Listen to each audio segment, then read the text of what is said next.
네, 예고해드린 대로 이번엔 박은정 조국 혁신당 의원 스튜디오에 모셨습니다. 어서 오세요. 안녕하세요. 예. 자, 검찰 전문가시니까요. 검찰 얘기부터 여쭤보겠습니다. 검찰이 좀 달라지고 있습니까? 아니요, 크게 기대할 것은 그래요? 없습니다. 네. 다만 검찰은 지금 어떻게 보시냐 하면 네. 검찰이 살아남기 위해서 어떻게 움직이는가. 예. 검찰이 스스로 이 대선과 이후에 이제 검찰개혁 국면에서 자신의 존재감을 나타내야 된다. 이런 좀 절박함이 있긴 하거든요. 예. 그래서 지난 정부를 돌아보시면 노무현 정부 당시의 초기의 대선 자금 수사나 문재인 정부 초기의 적폐 수사나 이런 게 모두 검찰권을 강화하기 위한 존재감을 나타내기 위한 수사들이었고 이번에도 마찬가지로 이 다음 정부에서 자기들이 살아남기 위해서 이전의 수사를 요구했던 이런저런 수사들을 하는 모양을 보이고 있다고 보시면 됩니다. 그렇다면 도이치모터스 재수사 결정이요.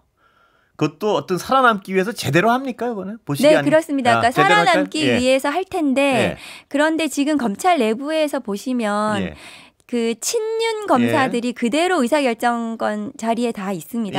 그래서 검찰 내부가 지금 분파되어 있다고 생각하시면 돼요. 한쪽은 어쨌든 이 마지막 칼부림 그를 하고 있고 그 윤석열을 위해서 그리고 한쪽은 그래도 우리가 살아남기 위해서 좀 뭔가 공정하게 이런 수사를 한다는 거 보여줘야 되지 않아 이러면서 내란 수사도 하고 김건희 뭐 도이치모터스 수사도 좀 하는 것처럼 보이고 그래서 양쪽이 분파되어 가지고 서로 혼란스러운 상황인데 다만 김건희 도이치모터스 사건은 이미 너무나 문제가 많았고 증거가 너무나 또 그 문제 많이 나와 있는 상황이기 때문에 더 이상 기다릴 수가 없는 상황이고 그래서 김건희에 대한 소환은 지금 2월 달부터 시도했다는 거잖아요. 언론 보도를 보면. 그런데 지금 이제 아마 소환에 응하고 있지 않는 것 같아요. 그래서 저는 강제 수사를 검토하고 있을 것이다. 만일에 제대로 조사를 받지 않으면 그런 정도는 할 것이라고 생각합니다. 검찰의 속성으로 미뤄봤을 때는 하여튼 이번 수사는 이 하는 쪽에서는 좀 제대로 하려 그럴 것이다. 이렇게 전망하시는 거죠. 서울고검의 그 이 도이치모터스 주가 조작 사건을 재기 수사를 하기로 했습니다. 이것은 원래는 재기 수사 명령을 내립니다. 원청에다가. 근데 이창수 검사장이 있는 중앙지검에 이 도이치모터스 사건을 내려보낼 수는 없는 거죠. 그것은 공정성 시비에서 자유로웠었기 때문에 직접 경정해서 수사하겠다. 그럼 직접 경정하는 사건들은 한 기소율이 한 40%로 좀 높습니다. 그래서 이 사건은 기소하겠다는 의지를 보여준 거죠. 고검이 수사 능력이 아무래도 인력 부족이나 이런 것 때문에 좀 부족할 것이다. 그래서 일부러 보냈다. 뭐 이렇게 또 의심하는 분도 있던데요. 이 사건은 사실은 수사가 거의 다 끝났습니다. 그리고 서울고검에서 박세현 고검장이 아마 이 수사 결정을 했을 텐데요. 그동안에 뭐 너무 많은 이 수사 기록들을 가지고 김건희에 대한 소환 조사를 그것만 앞두고 있다 보시면 되거든요. 그래서 뭐 수사팀에 검사가 많이 필요하지도 않고 그래서 마무리 수순이기 때문에 그 정도 수사는 해낼 거라고 생각합니다. 소환해서 좀 세웁니까 이제 포토라인? 그 포토라인 부분은 뭐 워낙에 인권 침해다 뭐다 이러면서 윤석열 뭐 지금 본인도 재판 받으러 지하로 가고 있지 않습니까? 그래서 검찰에서 포토라인을 세울지 이것은 뭐 좀 두고 봐야 될 것 같은데 뭐 그 심우정 검찰총장이 그게 뭐 이렇게 그 포토라인을 세우는 정도까지는 하지는 않을 거라고 생각합니다. 그럼 심우정 총장의 어떤 그 지금 의도나 심리 궁금한데 왜냐하면 분파별로 지금 나눠서 각자 자기 길 가면서 살라고 하고 있다는 말씀 아니십니까? 그런데 심우정 총장은 어떤 선택입니까 지금? 심우정 검찰총장은 자기도 살아남아야 되는 상황이에요. 그래서 이후에 본인도 수사 대비해야 되지 않겠습니까? 그래서 박세현이 지금 도이치모터스 수사하는 거를 또 막지는 못하고 또 서울중앙지검에서 지금 명태균 게이트 관련해서도 뭐 수사 진행 중에 있는데 그것에 대해서도 본인이 막 주도적으로 뭘 막거나 뭐 윤석열을 위해서 뭘 하고 있는 상황은 아닌 것으로 보여집니다. 그럼 실질적으로 약간 통제력을 약간 잃어가고 있다 이렇게 볼 수도 있는 건가요? 그렇습니다. 지금 검찰에 뭐 심우정 검찰총장 이전에 윤석열이 임명한 심우정 검찰총장 말 듣고 검사들이 뭐 이렇게 일사불란하게 움직일 거라는 생각은 들지 않습니다. 그러면 이제 각자 도생을 위해서 각자 도생의 시대입니다. 굉장히 복잡하군요. 지금 복잡한 검찰 내부가. 상황으로 보여집니다. 예, 그럼 내란 수사는 어떻게 될까요? 내란 수사는 지금 예. 멈춰 있는 것으로 예. 보여지거든요. 예. 그래서 내란은 아마 심은정 검찰총장이 그 내란과 관련해서는 안 움직이는 것 같아요. 예. 그래서 막고 있나요? 실제? 막고 있는지 어떤지는 예. 모르겠지만 더 이상 뭐 노상원 수첩이라든가 예. 이런 거 관련해서는 더 이상 진행이 되지 않고 있지 않습니까? 예. 그런데 사실상 내란에 윤석열과 가까운 대통령실이라든가 뭐 예. 비화폰이라든가 이런 수사가 진행이 돼야 되는데 예. 그것은 검찰 스스로 본인 당사자의 일이 돼버린 것 같아요.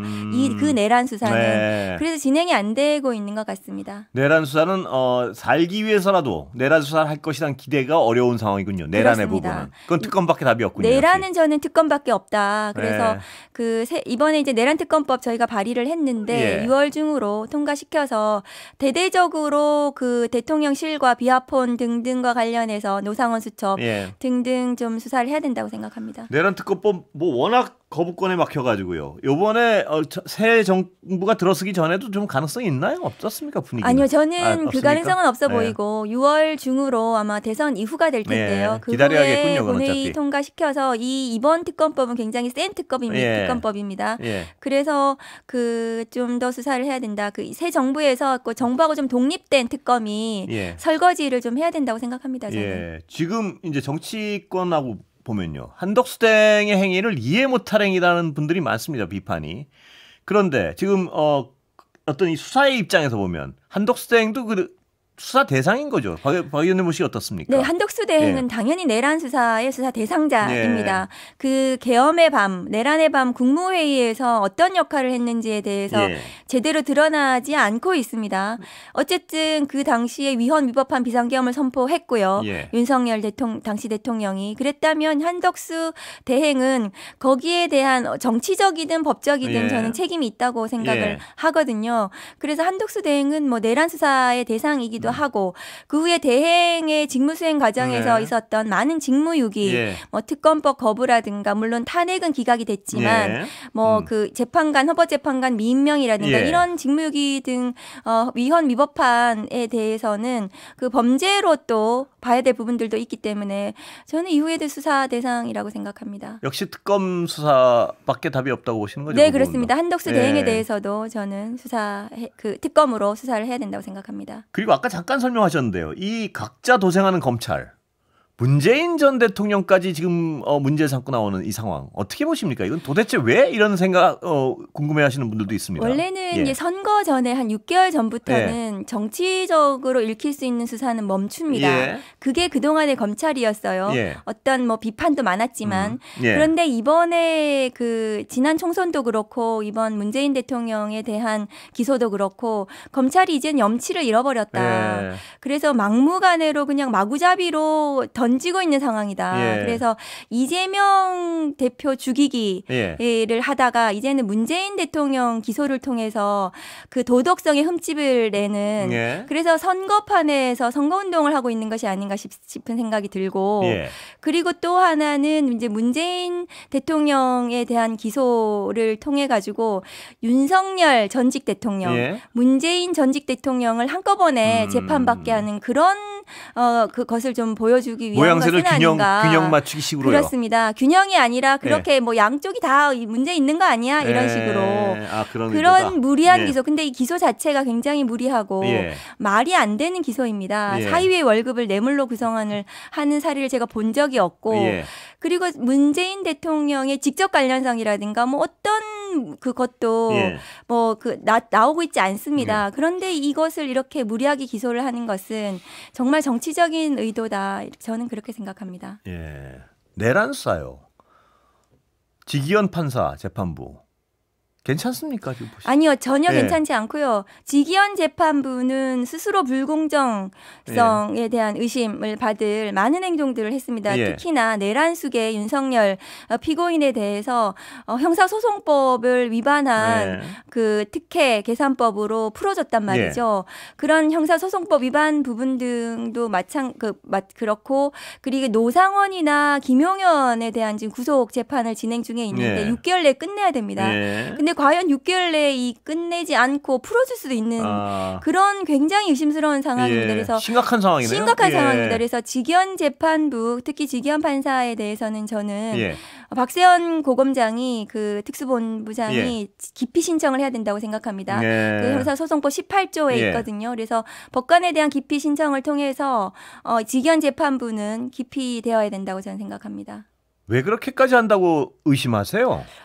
글쎄 본인의 뭐 그런 그 뭐 엉뚱한 소신인지 아니면 뭐 다른 이유가 있는 건지 그건 알 수가 없는데 법관으로서도 매우 저는 뭐 부족하고 그 제대로 된 재판 진행을 하기에는 말이 안 된다. 깜깜이 재판을 또 하고 있는 거 아니겠습니까? 그래서 그 깜깜이를 결정하게 된 의도도 전 모르겠어요. 국민들이 알 권리가 있는데요. 그래서 모든 면에서 의심스러운 재판부이긴 합니다. 도대체 왜 저렇게까지 하지? 뭐 이런 질문에 대해서는 그 확실한 답을 할 수는 없는 상황이죠. 그렇습니다. 그런데 저는 이것도 나중에 저는 좀 들여다봐야 되지 않나, 좀 조사해봐야 되지 않나. 왜 저런 소송법에도 반하는 결정을 하고 그리고 그 뭐 재판 그 과정에서도 특혜성을 계속 베푸고 있는 거거든요. 그런 과정에 대해서는 저는 좀 의심스럽습니다. 탄핵도 가능한 어떤 선택지 중에 하나인가요? 저는 탄핵해야 된다고 생각합니다. 그 형사소송법 위반이라든가 이런 것이 매우 중대하거든요. 내란 수계에 대해서 구속 취소 결정을 하는 이런 부분에 대해서는 저는 탄핵해야 된다고 생각합니다. 민주당과 혹시 그 부분에서 좀 말씀을 나눠보신 적이 있습니까? 아니요. 그 부분에 대해서는 뭐 민주당 내부의 일부 의원들은 탄핵 의견에 찬성하시는 분들이 있는 것을 알고 있는데요. 근데 뭐 지도부나 이렇게 전체적으로 그런 의견을 모아주시지는 않는 것 같아요. 근데 그 지금 박 의원님 설명하신 거에 따르면은 뭐 또 국민들이 보기에도 그랬지만요. 직위원 재판부를 저대로 방치하고 저 재판을 그냥 보고 있으면 되는 건가? 이 어떤 근원적인 질문에 대한 민주당도 약간 어떤 불안감이나 해법을 찾고 있는 건 아닌가요? 저는 이제 많은 법사위원들하고 말씀을 나누다 보면 직위원 재판부로는 이 내란 재판을 공정하게 수행한다고 보기 어렵다. 공감대를 가지고 계시는 거거든요. 그래서 그 좀 더 지켜보고 김용현이나 노상원에 대한 재판, 그 다음에 윤석열 씨에 대한 재판 이런 부분들에 대해서 공정성을 의심받을 행위를 계속해서 반복해서 해 나간다면 저는 뭐 탄핵 소추도 해야 된다고 생각합니다. 자, 이제 국민들과 시선 김건희 씨에 대한 수사가 과연 뭐 언제 법적 처벌을 받게 될까 이것도 있고요. 윤석열 씨가 다시 언제 구속이 될까 이것도 있는데 그 두 쪽 전망은 어떻게 보세요? 그래서 그 윤석열 씨에 대한 구속 때문에라도 직위원 재판부를 믿을 수가 없는 거죠. 물론 이제 내란이나 뭐 김건희 특검법을 통해서 그 수사가 진행이 되면 윤석열 김건희에 대한 신병은 다시 또 진행이 될 텐데요. 그럼에도 불구하고 직위원 재판부에서도 이 직권으로 내란 수계에 대해서도 구속을 할 수가 있는 거거든요. 그런데 과연 이제 구속을 할 것인가 이런 의구심이 있고요. 그렇다면은 직위원 재판부는 기피되어야 된다, 교체해야 된다라고 생각하고 보다 또 공정한 재판을 진행을 시키고 또 내란이라든가 김건희 특검을 통해서 그 윤석열 김건희 부부에 대한 신병 확보를 해야 된다. 저는 그렇게 생각합니다. 이것도 궁금해하는 분들이 있어요. 여쭤봅니다. 부부 구속도 가능합니까? 지금 박 의원님 보시기에? 그것이 이제 저희가 검찰에 있을 때는 그 가족을 한꺼번에 수사하는 것은 너무 가혹하지 않나. 이것이 이제 전반적인 그런 그 기본적인 기준이 됐었기도 했었는데 이후에 이제 조국 전 법무부 장관 수사를 통해서 부부를 모두 수사하고 모두 구속하는 것이 굉장히 중요한 기준이 돼버렸어요. 오히려 공직자에 대해서. 그리고 윤석열 김건희 부부가 지금 문제되는 혐의들이 국기문란, 국정농단으로 지금 문제가 되고 있지 않습니까? 이런 부분에 대해서는 저는 모두 구속해야 된다고 생각합니다. 조국 혁신당이시니까 그 문제 다시 여쭤보겠습니다. 그 한동훈 후보가 요새 어떤 경선 과정에서 많이 뭐 어떤 조국 전 대표에 대한 수사 과정이 언급되면서요. 당신 딸도 수사받아야 되나 뭐 이렇게 주장하는 분인데 어떻게 보십니까? 한동훈 전 대표에 대해서 조국 혁신당에서는 작년에 개원 첫날 한동훈 특검법을 발의를 해놓고 지금 법사위에서 그 심의 중에 있습니다. 그래서 한동훈 전 대표에 대해서는 전 한동훈 특검법 그리고 그 후에 뭐 댓글 운영이라든가 뭐 그다음에 당원 게시판에 또 문제가 또 있지 않았습니까? 이런 부분들에 대해서도 저는 전부 다 저는 사법 대상이라고 생각합니다. 민주당과 혹시 그 부분은 대화를 나누신 적이 있습니까? 그 부분에 대한 논의가 진행이 되다가 예. 한동훈 전 대표가 또 그 뭐 사퇴하고 뭐 이러면서 탄핵 국면으로 접어들었죠. 그 부분 논의는 좀 멈춰 있는데 한동훈 전 대표가 지금 뭐 만일에 국민의힘 경선 결과가 어떻게 될지는 모르겠지만 그 이후라도 지금 한동훈 특검법을 통해 가지고 저는 뭐 수사 진행이 돼야 되지 않나 이렇게 생각합니다. 경선 상황은 뭐 제가 공통 질문입니다. 오늘 정치인들 나오시면 어떻게 예상하십니까? 글쎄요, 잘 모르겠습니다. 제가 경찰한 지 오래 되지 않아가지고 국민의힘은 막 굉장히 검찰 말씀하실 때랑 확실히 다르시군요. 굉장히 막 변수가 많은 것 같은데 그럼에도 불구하고 국민의힘 그 의원님들을 이렇게 얘기를 하시는 걸 보면은 그래도 윤심 쪽으로 좀 더 그러니까 윤석열 쪽으로 기울어서 내부적으로는 그렇게 결속하고 있지 않나 생각하고 그러면은 김문수 후보나 뭐 이런 쪽으로 조금 더 실리지 않나 그런 생각은 좀 드는데 저는 좀 지켜봐야 될 것 같습니다. 뭐 내일이면 알 텐데 뭐 지켜볼 것도 맞습니다. 네. 자, 마지막으로 지금 현재 시간 다 됐습니다. 가장 시급한 어떤 개혁 과제랄까 차기 정부 지금 이제 곧 대선이 있는데 뭐라고 보십니까? 차기 정부에는 뭐 내란 극복, 경제 중요하고요. 그리고 조국 혁신당에서는 검찰 개혁 입법이 가장 중요하다고 저는 생각을 하고요. 그래서 정부가 출범하면 검찰 개혁 입법들에 대해서 민주당과 협력해서 진행을 시켜야 된다. 그래서 다시는 윤석열 검찰과 같은 검찰권 남용이 있어서는 안 된다고 생각합니다. 시간 다 됐습니다. 여기까지 감사합니다. 듣겠습니다. 감사합니다. 박은정 조국 혁신당 의원이었습니다. 고맙습니다.